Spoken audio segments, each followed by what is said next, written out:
We regard growth as a natural process, but the phenomenon of unfoldment is actually a revelation of the release of the spiritual potential with which all creatures have been endowed.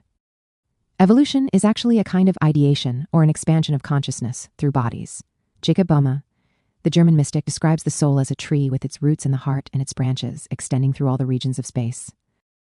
The fruit of this tree is for the healing of the nations, and the shade which it provides is consolation and protection for those who are weary of worldliness.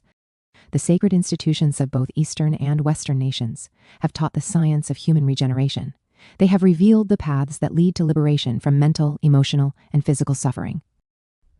In this essay, I have attempted to show that growth is a pleasant journey and that those who keep the laws of living place themselves in the keeping of these laws. Some follow along a devotional path, others are led to peace through philosophy, and still others by a scientific kind of alchemy involving a transmutation of character. The victory of the soul over circumstances through physiological changes. The question is asked, what must I do to unfold the divine powers latent within myself?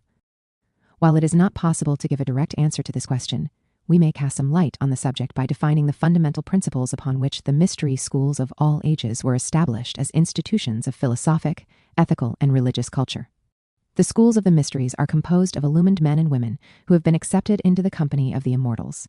To reach this exalted position requires an almost inconceivable amount of preparatory labor, for if man would associate with these advanced types of humanity, he must raise himself to their level. Realizing that nothing is more dangerous than the indiscriminate circulation of occult secrets, the mysteries established their schools for the purpose of concealing rather than revealing knowledge. They were the original and sole custodians of all the divine arts and sciences, the secret keys to which they revealed only to those whom they considered qualified to receive them. Inasmuch as man's power increases with his knowledge, the secrets of nature's finer forces cannot be revealed to him until he has passed through these mysteries, which test him as to his motive and demand certain standards of moral and philosophic excellence. The candidate must recognize his debt to society. If, in his zeal to unfold his spiritual nature, he neglects those daily labors which have been assigned to him in the material world, he can never hope to attain true spirituality. Each individual born into the physical world has obligations which, if not assumed by him, must be carried by others. Occult development is an exceedingly slow process. The results of the time and energy expended are often imperceptible. This brings discouragement. The candidate gives up the struggle, considering the task before him a hopeless one. Discouragement is one of the temptations placed in the way of the candidate by the mysteries, for in spiritual matters, he who can be discouraged is not worthy of encouragement. It is by means of discouragement that mediocre minds are eliminated. Recognizing the difficulty of preserving mental continuity, the mysteries demand it of their candidates. For only those who year after year struggle on to the single goal, wandering in darkness, but with one-pointedness and perfect faith, are considered worthy to enter the temple, the house of the immortals. To the average person, it is inconceivable that greatness should not promenade. And yet, an analysis of the men and women who have become great, either in spiritual or material affairs, reveals, in the majority of cases, humble, retiring individuals whose greatness is never offensive. Those who study occultism, hoping thereby to improve their material condition, fail utterly. Before power can be safely entrusted to man, he must become supremely indifferent to it. Perfect unselfishness is perfect consecration to the service of the one universal self. Before anyone begins a study of the mystic sciences with the hope that he will add to the dignity of his position or to the weight of his coffers, he should consider for a moment the social, financial, and worldly position of those who, during the ages past, have been recognized as exponents of occultism and philosophy. In order to serve more effectively, a few initiates were placed in positions of world power. But with this increased dignity came increased responsibility. The crown of spiritual adeptship is a far heavier one than the crown of material rulership. The use of occultism for the gratification of personal ends constitutes black magic. It is for these reasons that the applicant is asked, what motive urges you to take up these arts and sciences? Is it your supreme and all-ensouling desire to be of unselfish service to humanity? To these questions, some reply, gladly will I die for truth. To them, the answer is, that is not enough. Will you live for truth? A few brief moments, and the act of martyrdom is consummated. A few seconds of pain, and the soul of man is beyond the reach of the executioner. This is a tremendous sacrifice, a glorious death. But the daily living, surrounded by problems and worries, year after year of disappointments, this is the supreme test of unselfishness. Until the soul can find perfect joy in giving, perfect companionship in aloneness, perfect sufficiency in the power of truth, perfect abundance in the gratitude of the few and the scorn of the many, until such a state is reached, The disciple is not ready to leave the broad road on which the world walks and take the thorn-lined path which leads to conscious immortality.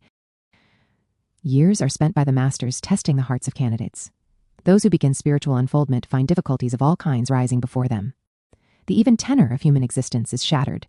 Temptations of all kinds confront the seeker, and it is only when he rises triumphant above them all that he is usable in the great plan of human progress. In a man of little mind, selfishness is a small sin. Should that man develop a great mind and control the destinies of thousands, the small sin becomes a great menace. The impotent selfishness of ignorance becomes the potent tyranny of power. As the candidate obeys the laws imposed upon him by the mysteries, and as he is faithful in his discharge of the new duties which he is assuming, he gradually and sequentially unfolds the various parts of himself. His faculties become so sensitized that he is able to see at each step of his growth that which is essential for him to see, and sense that which is essential for him to sense. Clairvoyance is an effect and not a cause. It is the result of certain adjustments of the life and a gradual regeneration of the bodily parts and members. True occult growth is so slow that it is almost imperceptible, the faculties unfolding from within outward like the petals of a flower. To hasten these natural processes beyond a certain point is to endanger the sanity and health of the candidate. So-called clairvoyance may take many forms. A student may reach a comparatively high degree of keliship and still be unaware of any extension of sense perception such as is commonly associated with spiritual growth, while a person possessing many psychic powers may be totally unfitted even to enter upon the path of cheliship. One of the surest signs of true occult unfoldment is a peculiar extension of sense perception, or of the mental sense of awareness, which might be called claircognizance. The average person would describe this condition as a form of mental clarity or acuteness.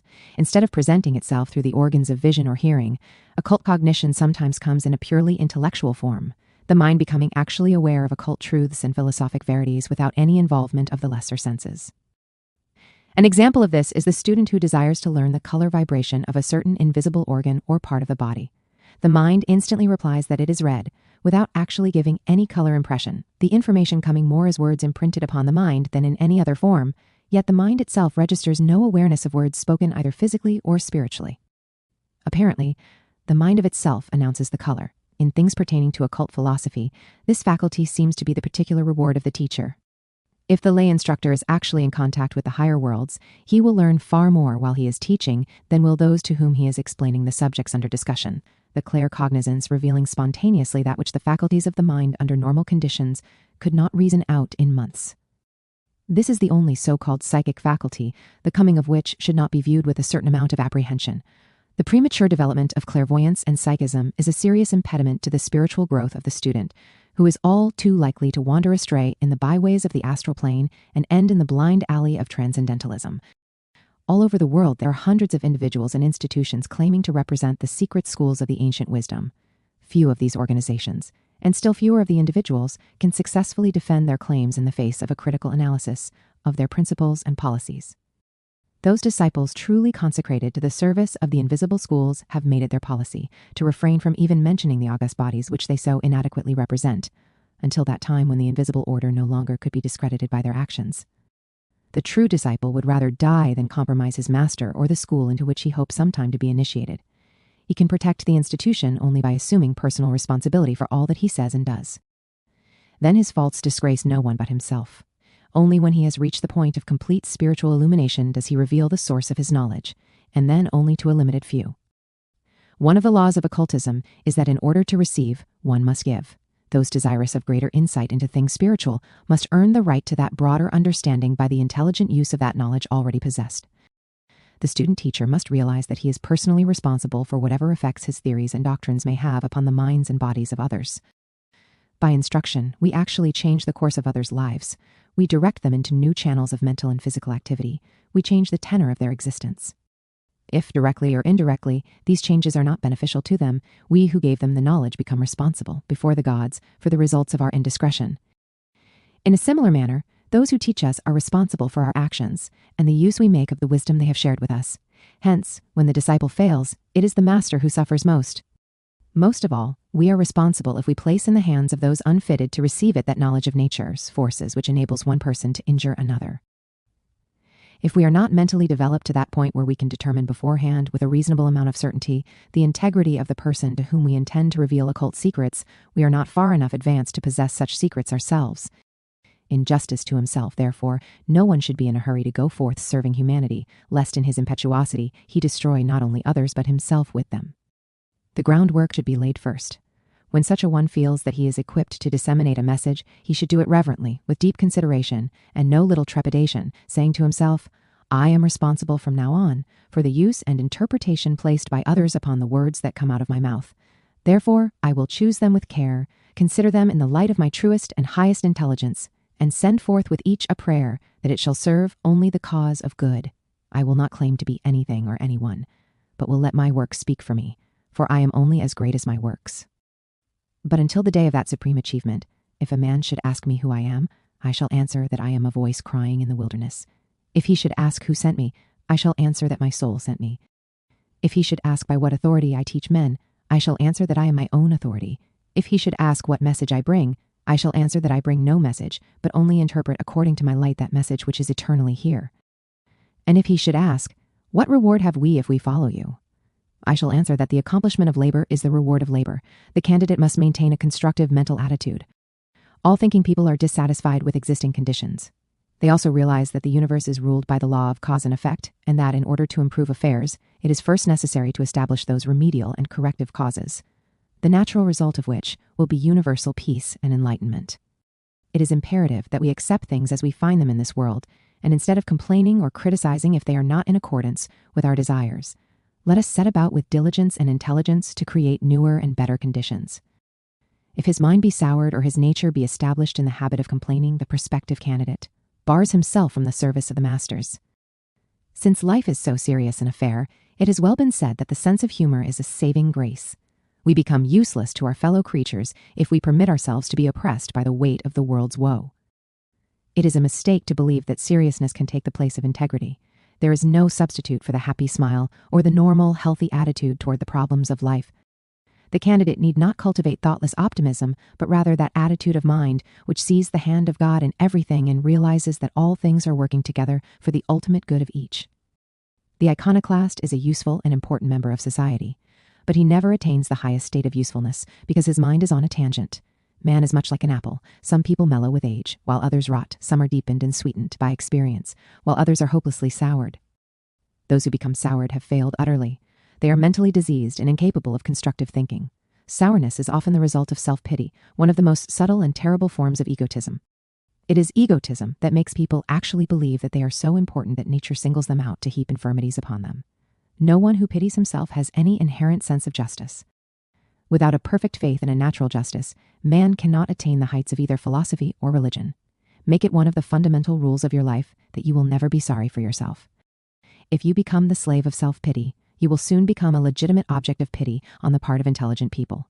Man cannot prepare himself for philosophic pursuits in a few weeks or even a few years.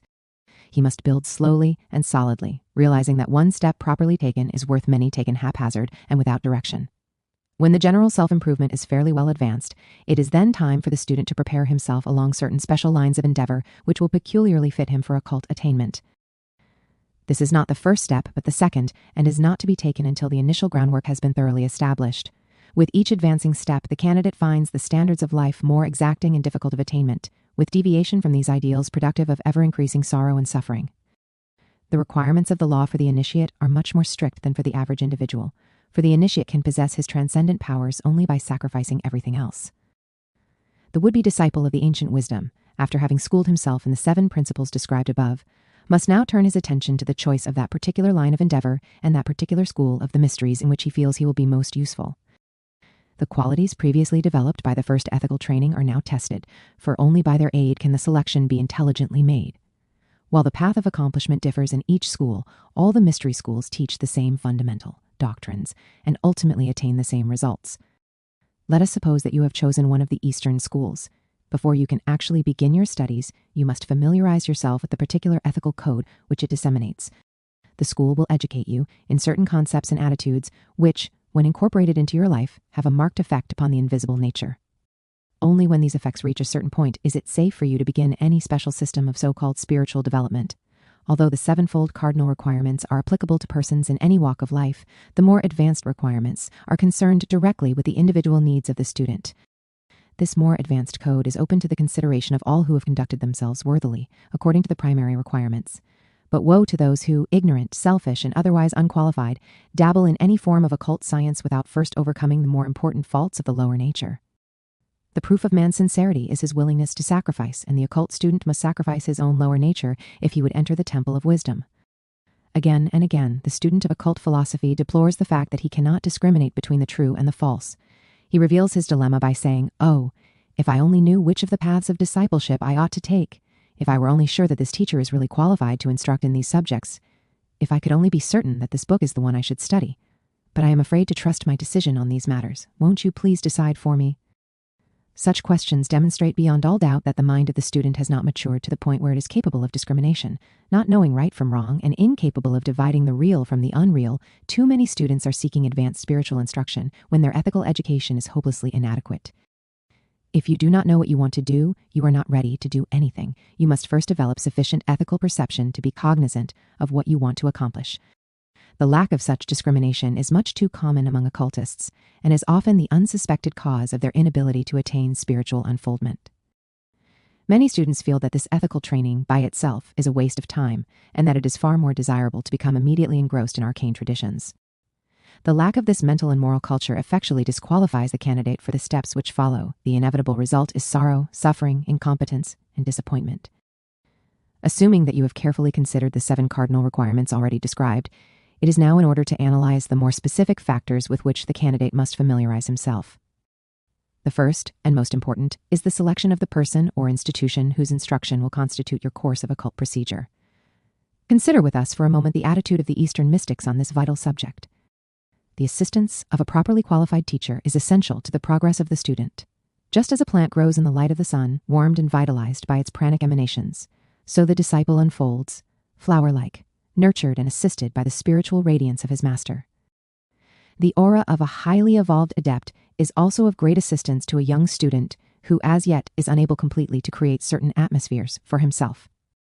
Gradually, the perfect and continued communion between master and disciple brings them very close together in spiritual understanding. A beautiful friendship is born between the two, which gradually merges into a perfect and impersonal love.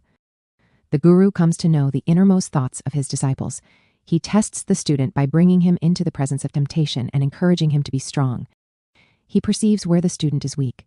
He discovers the faults in the nature which inhibit attainment, and by wise counsel aids his spiritual son to avoid pitfalls and blind alleys. While the guru may have many exoteric students, he seldom takes more than 12 at one time into the esoteric phase of his instruction. He realizes that no one can properly direct the studies of too large a number at one time and give each of them the individual help which is so necessary.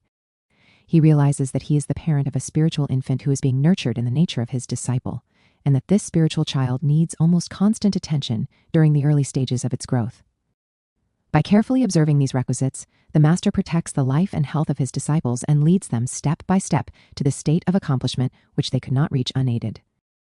To study for a few weeks or even months with an unknown teacher, and then to attempt to work out by yourself future exercises and systems of development is the height of madness, for the daily unfoldment resulting from occult exercises requires intelligent supervision by a teacher who is prepared for any and all emergencies. Hence, the disciple who undertakes the actual operative processes of spiritual regeneration generally lives with his teacher, so that every hour of the day or night the master is within call. In India, the chelas remain with their teachers for an entire lifetime to make certain that each step in their attainment is properly completed and the subsequent work correctly outlined. Who is qualified to instruct in the operative mysteries of either Eastern or Western occultism? The answer is only an initiate or the disciple of an initiate. An initiate is one whose attainment to a position of spiritual understanding has been in harmony with the laws of attainment.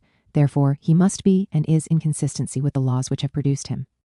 Not only this, but he must be of that ray of the mysteries which is devoted to teaching. We should also bear in mind that there are few, if any, Westerners who are qualified to teach the esoteric principles of Eastern occultism. Many are attempting to do so, but their bungling efforts demonstrate their incompetence. The East deals in subtleties, and occultism is a subtle science, everything depending upon inflections which are totally beyond the average Western intellect.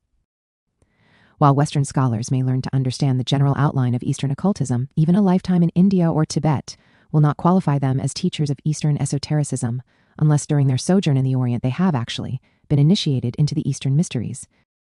Even then, there are certain key secrets which the Brahmins, for instance, will not reveal to any person of a race or caste different from their own.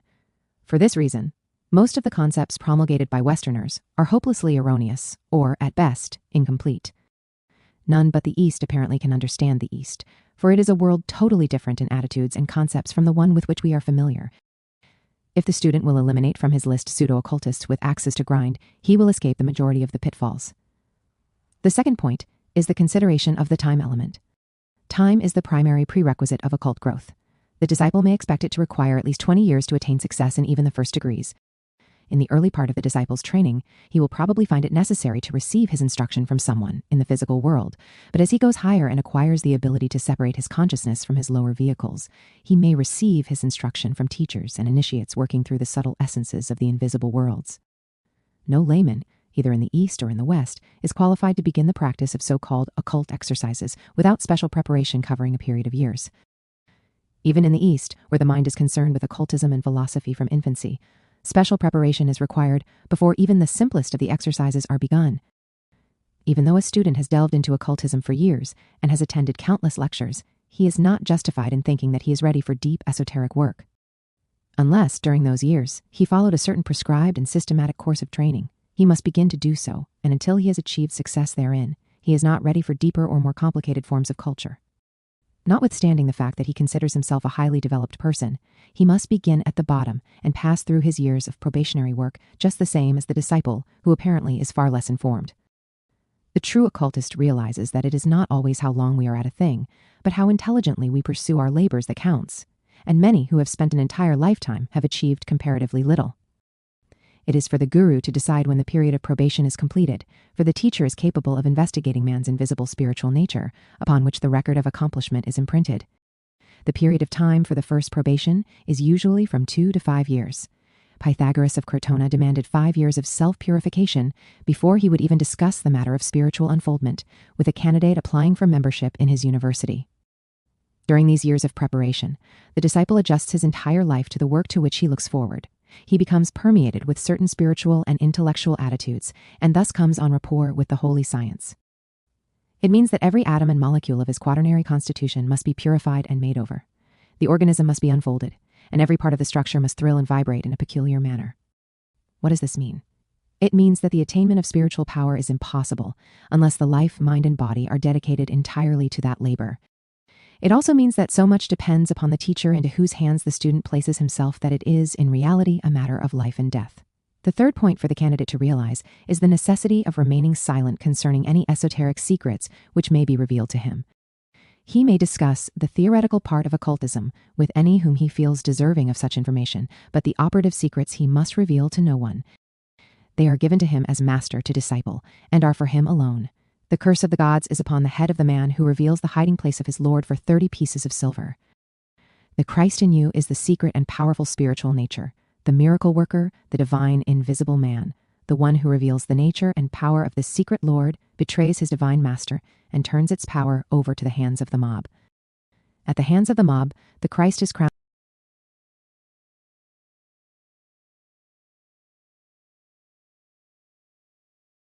with a wreath of thorns and taunted as a king.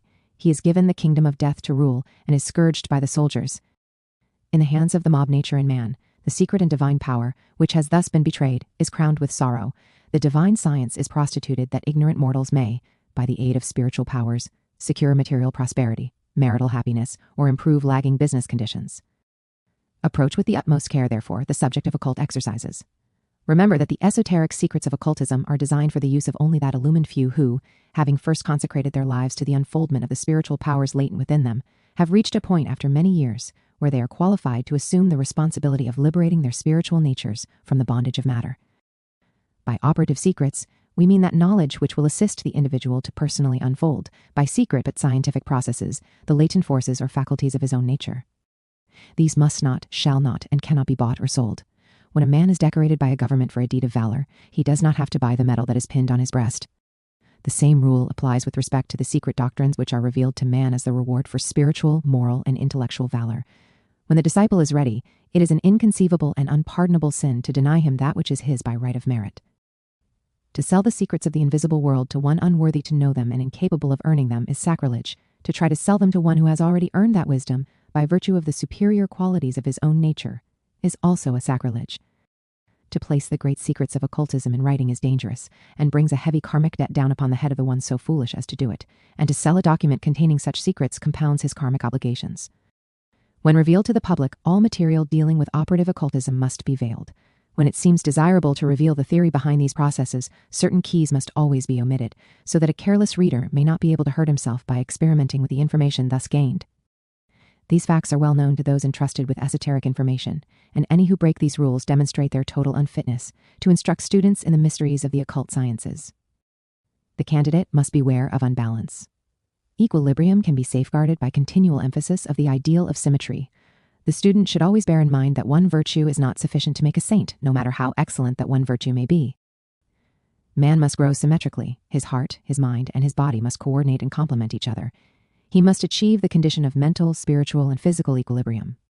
If the mind is overdeveloped, the scientist results. If the heart dominates, the religious fanatic and emotionalist is produced. If the physical nature controls, the materialist is the inevitable product. It is only when all three of these parts unite in the glorification of the divine nature that the composite unit, the spiritual philosopher, becomes a reality.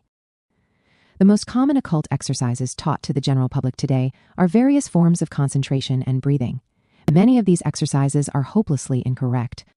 Both concentration and breathing have their place, for both profoundly influence the entire constitution of man, but neither of these alone nor both together will produce any permanent or satisfactory results unless at the same time the nature possesses certain other virtuous qualities and has adjusted itself to the general plan of spiritual unfoldment. You may use a perfectly correct form of yoga breathing, but if your body is impure, you will never attain any but harmful results. All occultists know that true spirituality is not to be gained through either extremes or excesses. Those who try to become ascetics by retiring from the world and rejecting the problems of life, those who fast, those who neglect the problem of daily existence, such cannot achieve, for in the last analysis, only that which is natural and in harmony with common sense can produce permanent benefit. It is the failure to observe these requisites that has caused so much misunderstanding with respect to occultism today. People desire to unfold clairvoyant powers and enter a nirvana of happiness, peace, and selfish enjoyment. They believe that occultism will vicariously solve their problems. All this is wrong, for no one can attain occultism who has not first given up the desire for earthly happiness and proved his courage and ability to master the problems which beset him in this mortal sphere. The candidate must next consider the esoteric interpretation of the so-called material arts and sciences. Astronomy, mathematics, music, rhetoric, geometry, grammar, and logic are often called the 7 liberal arts and sciences. There are, in reality, 49 great arts and sciences. An extract from Occult Anatomy will show how esoteric science differs from material or exoteric science. Turn to the painting of the 7 spinal chakras. In the picture, the general form of the chakras has been carefully preserved, special emphasis being placed upon the correct number of petals. In the secret teachings, to each of these petals is assigned a letter of the Sanskrit alphabet. The human figure has been made semi-transparent, as it might appear to one actually gazing upon a yogi in meditation. The yogi is apparently suspended in the air, for the power of sight which would enable one to see the chakras would take no cognizance of the physical earth upon which he is sitting. The plate is, of course, diagrammatic and must not be considered too literally. Study carefully the flower-like centers upon the spinal column of the yogi. Through the center of the 7 flowers passes the tube Sushumna, which corresponds to the 6th ventricle of science, a tiny tube passing through the center of the spinal cord. On the left side of Sushumna is another tube called Ida, and on the right side, a third called Pingala. These are the poles of the central tube, the sharp and flat of Sushumna itself. These 2 tubes are profoundly influenced by the nostrils on their respective sides. The Ida and Pingala cross at the base of the skull, and both rise out of the 4-petaled lotus at the base of the spine. The Ida, Sushumna, and Pingala together are the chief of the nadis, and of these 3, the Sushumna is the most important. In the ordinary individual, the tube of the Sushumna is closed. But by yoga, it is open so that there is a direct connection between the sacral plexus at the base of the spine and the pineal gland in the head. Let us now consider the centers from the lower upward. That division or step of yoga called pranayama is devoted to awakening Kundalini from her coils and causing her to rise upward through the chakras.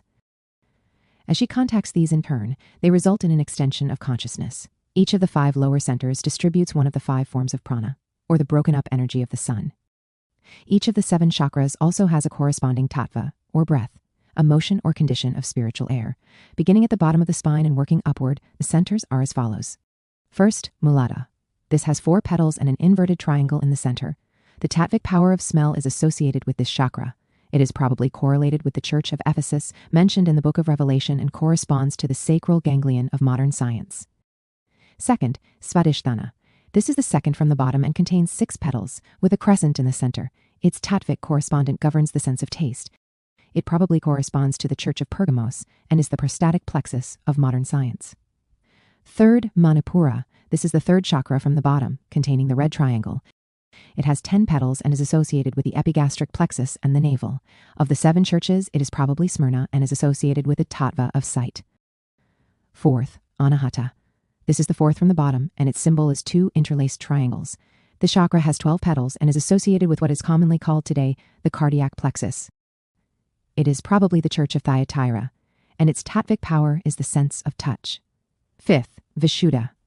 This is the 5th chakra from the bottom, and consists of a white circle surrounded by 16 petals. It is known to modern science as the pharyngeal plexus. Its Tattvic correspondent gives the sense of hearing, and it is probably related to the Church of Sardis. Sixth, Ajna. This is the cavernous plexus of the brain and is the 6th from the bottom.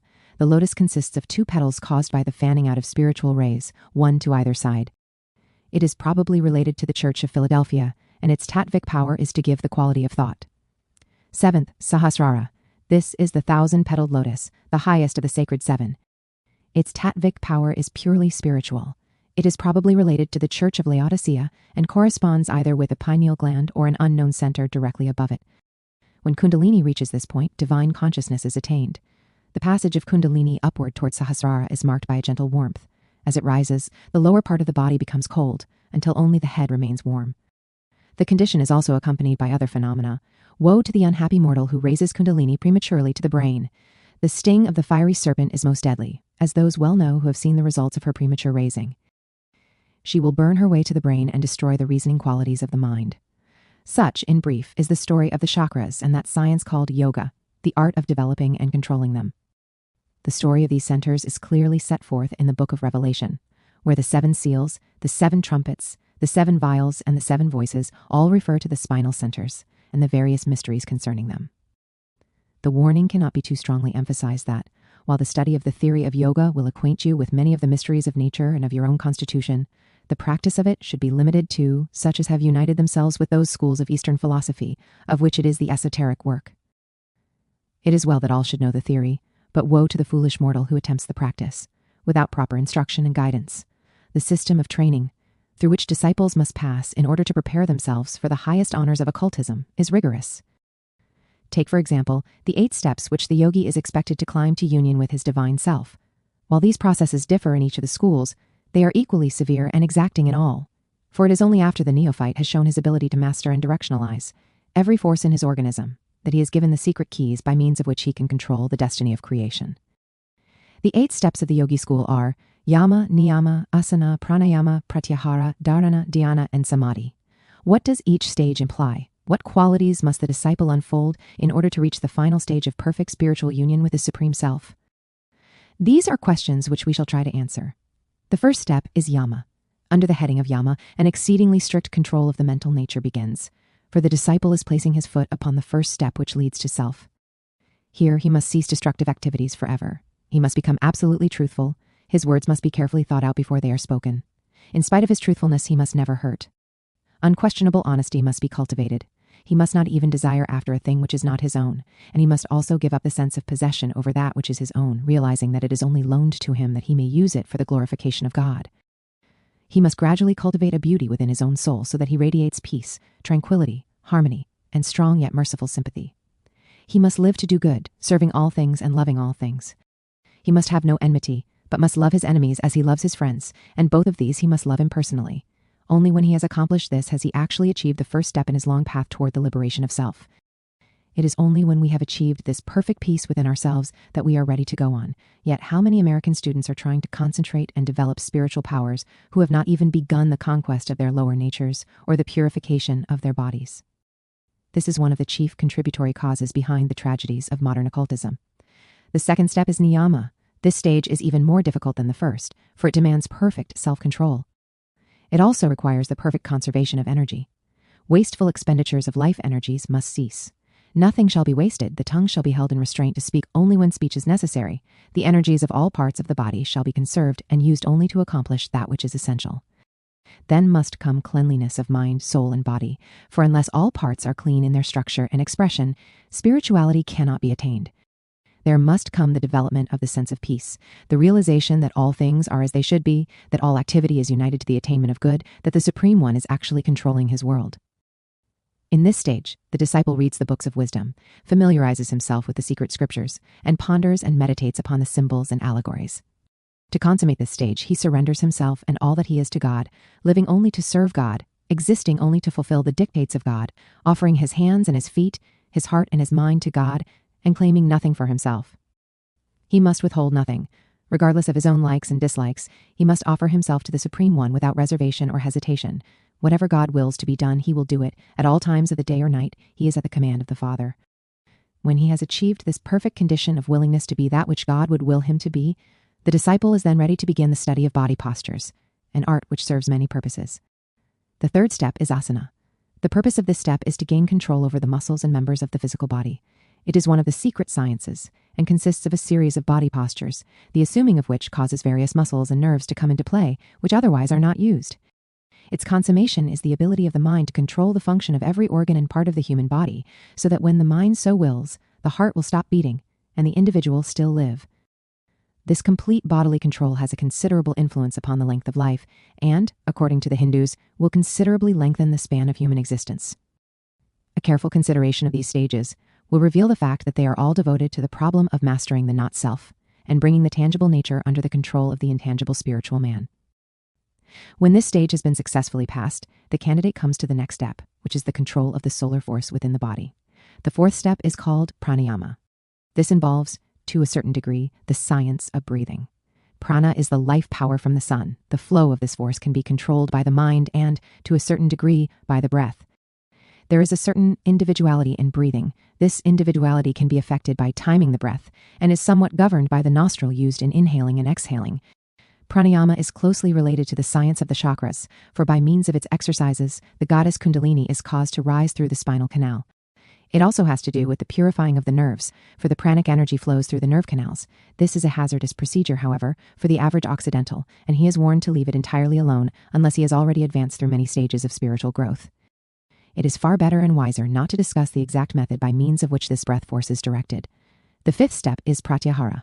At this point, the disciple begins one of the most difficult of all occult processes, the control of the mind.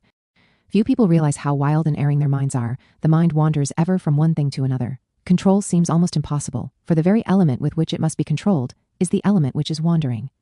Pratyahara may be termed the process of separating the mind from the illusions of the senses and turning it more and more upon the contemplation of reality.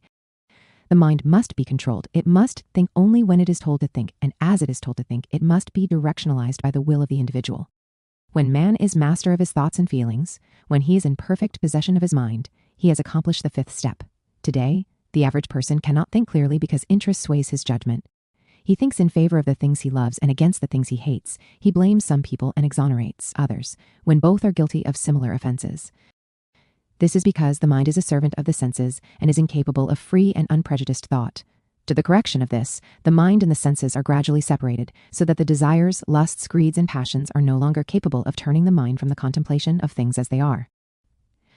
When this has been accomplished, the disciple is then ready for the next step. The sixth step is dharana. The mind, having been controlled, is now directionalized.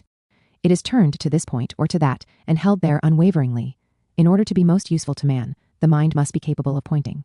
It must reach such a condition that, like a single beam of light, it can be turned in any direction and held there for any desired length of time. When placed in a certain position, the mind remains there until the will of the operator moves it. When the stage of dharana is achieved, the center of intelligence seemingly can be moved so that it is centered in almost any part of the body. The sense of feeling can be restricted to any given area. By this means, the mind also can be forced to turn inward and see the internal parts of the body. It profoundly influences whatever point to which it is directed, because it is so finely pointed that its shaft is almost solid enough to affect the physical organs. When all thought can be enclosed and limited to certain areas at will, it is called the accomplishment of dharana. The seventh step is dhyana. This is a continuation of the previous step and is the natural outcome of it. When the mind has become capable of pointing itself to any part of the human structure and of being held there continuously, a condition of contemplation results. In this way, an understanding of the invisible causal nature of the object contemplated is achieved, or, as one Eastern mystic says, the mind begins to flow towards the point established. Gradually, everything else ceases to exist except the point, and the mind, absorbing its lower illusionary nature, draws near to a perfect knowledge and consciousness of itself. The eighth and final step is samadhi. It is attained when the mind is capable of ascending higher by its pointing or focalizing than the sense of I. The individual lives, he is conscious, and he thinks, but he is above the sense of I. He is temporarily universalized, and when he returns to his normal state of consciousness, he brings back with him an overwhelming sense of the relationship of things which he never before possessed.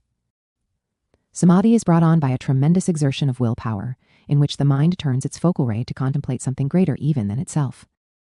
Thinking of this tremendous thing, it is temporarily part of the thing of which it thinks and dwells in limitless space and limitless mind. The mind, later drawing itself downward from samadhi, enters the restricted area of human intelligence to experience a sense of oppression as a person might feel if he were ushered into a small, ill-ventilated, poorly lighted room